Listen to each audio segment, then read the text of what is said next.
Hi, and thank you so much for tuning in to today's very short video. I'm making this one just as an FYI that I'm going to be on Dr. Phil this coming Wednesday, November 30th. So if you have cable, please check it out. I'm really excited to finally have an opportunity to share my cult experiences on a mainstream American platform. I find it really interesting that the Nithyananda cult has its operation base, at least its financial base, in the United States. The Los Angeles Temple, the Houston Temple, these are the places all donations are sent and program payments are funneled through. And in fact, Nithyananda even started his public mission in Los Angeles, which to me, this feels kind of like a full circle moment because the LA Temple is where he recruited his first handful of inner circle people when he gave talks for corporations like Oracle and Microsoft.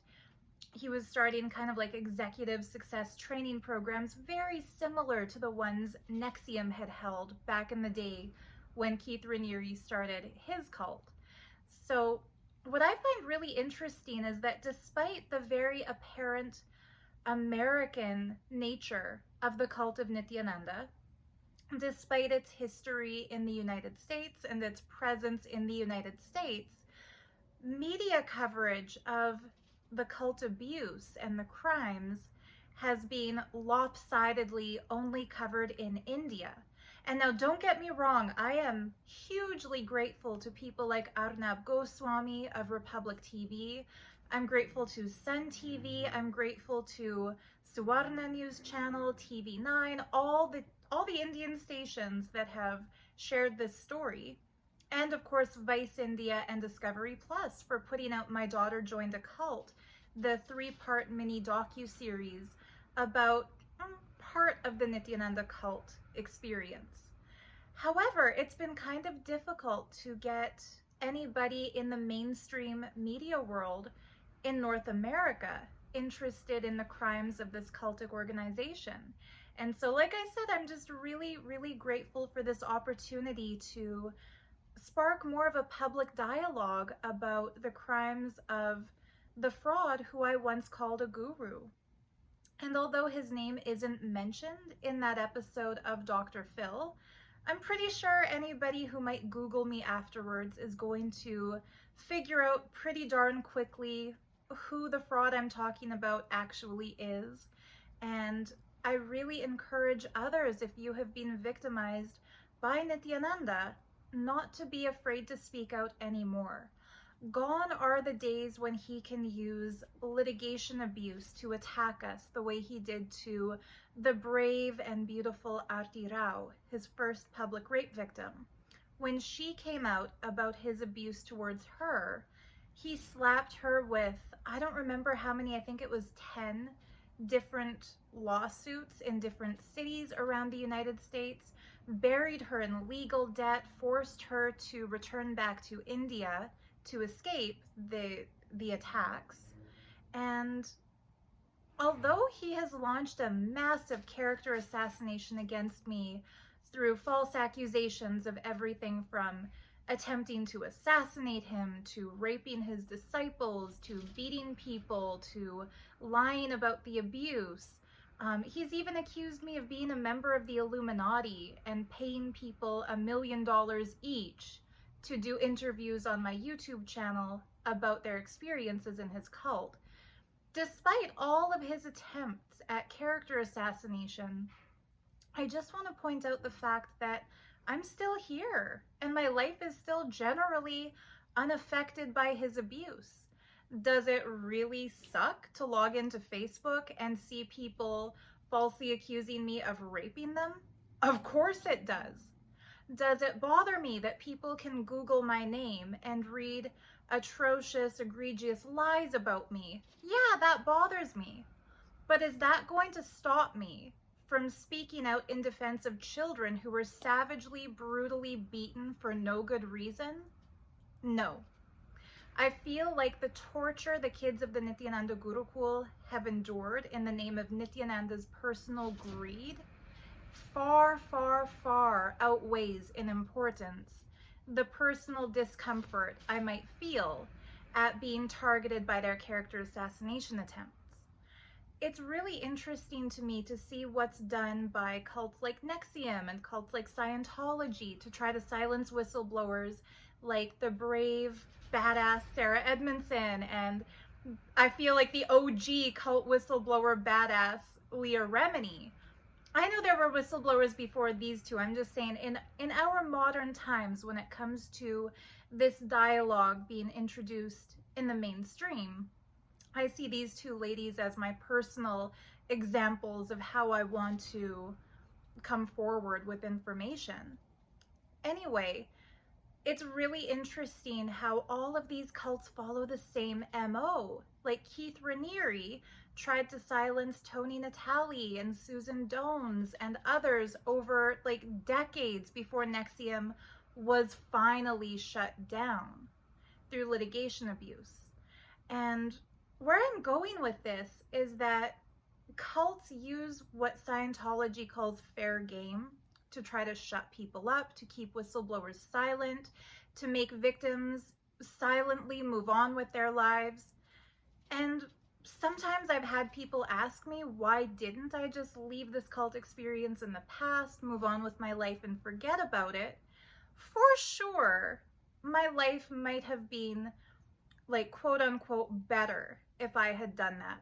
I could have rebuilt my tarot business. I could have gone back to the things I was talking about before I was recruited into the cult. Stuff like mystic spirituality, the starseed phenomenon, my love for the Arcturians and crystals and new agey stuff. My life might have been easier and more fun if I had just moved on from the cult and forgotten about it. But I would have had a massive shadow to deal with lurking in the depths of my subconscious,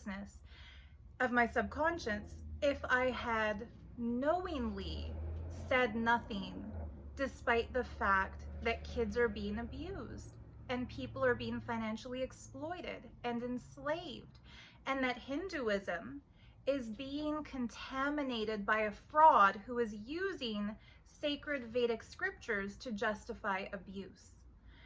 I wouldn't have been able to live with myself knowing that I had a chance to do some good, to shed some light in this darkness, to speak the truth, if I had cowered away from it in a self-preservationistic, egotistical, selfish kind of a way. And so I feel like there is a massive opening happening for us at this moment, those of us who are cult survivors, where luckily there's no longer as big of a stigma attached to coming out of a cult as there used to be.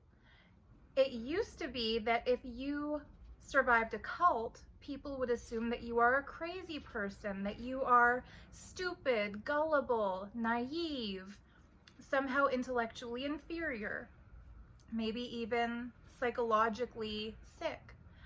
But I think that thanks to people like Leah Remini and everybody who spoke out on Scientology in the aftermath, people like Chris Shelton, people like Mark Vicente, who's really, really powerfully brought forward the truth of NXIVM through releasing the footage he took while he was there and going public about his experiences.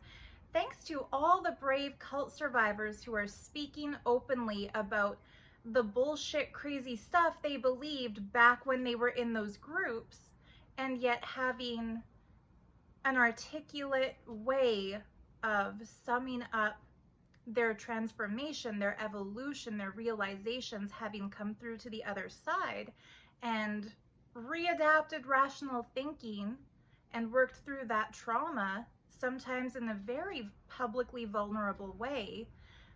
People generally no longer think of cult victims as a fringe minority of idiots. And I think that gives us such a beautiful opportunity to be able to warn others not to fall into the same trap we did.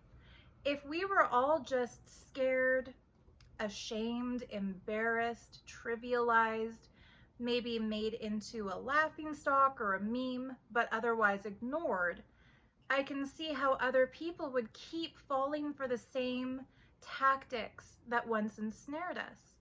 But because we're able to talk about the red flags we ignored, other people are going to see those red flags flying and are going to know to give a wide berth around any group that comes off as culty.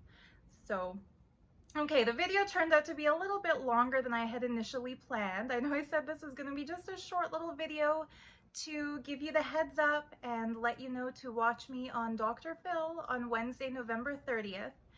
But I felt like a little more needed to be said. So if you're seeing this and you yourself are a cult survivor, just be strong, be empowered. Understand that, okay, if a person, and I've thought about this a lot because I follow a lot of Twitter accounts for survivors to speak up, especially people who have been sexually abused, sexually harassed. In a typical, and I know there's no such thing as typical, but in the norm, the majority of abuse scenarios, we have this feeling that it's your word against theirs. It's the victim's word against the abuser's word. Oh, Oreo's gonna grace us with her presence. Hey, sweetie. So in a normal abuse situation, go ahead, knock everything over. There you go. It's your word against your abusers. But in a cult experience, it's your word against an entire community of people who will make it their mission to destroy you if you speak out. And that's what makes it so scary. Like, that's why there might be, say, 1,000 people who have woken up out of the Nithyananda delusion, realized that they'd been robbed of $10,000 for an inner awakening program, or $21,000 from a Hasada Shivoham, or for some people even $1 million that they were coerced to give to his Karta program. Why are so many people waking up and so few are speaking out? It's because of that fear that's put into us while we're in the group. We are shown examples of people who spoke out and how the cult has systematically destroyed their lives in retaliation. So would you want to speak out against an abuser, knowing that that abuser has a community of followers who are ready to dedicate their entire lives to ruining you if you speak out? Probably not. But I'm feeling that thanks to the public attention being given now to cults, thanks to the information shared by people like Rick Allen Ross, like Dr. Yanya Lalik, like Dr. Rachel Bernstein, like Dr. Stephen Hassan, thanks to all the information we're now flooded with as a society, it's no longer the victim's word against this group of brainwashed people in the cult. It's the victim and the entirety of society who sees the truth the victim is speaking against a fringe minority of people who are not operating from the fullness of their intellectual potential.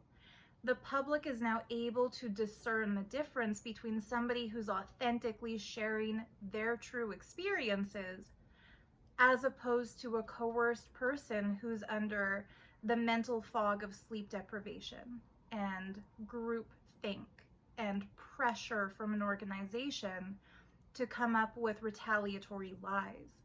So just as a little empowerment to you, whether you left the cult I was in, or whether you left another cult, or whether you're facing some kind of abuse, just understand the power is yours, because the power is always on the side of the one who is telling the truth. Satyameva Jayate. Thank you so much for watching. Much love. Bye.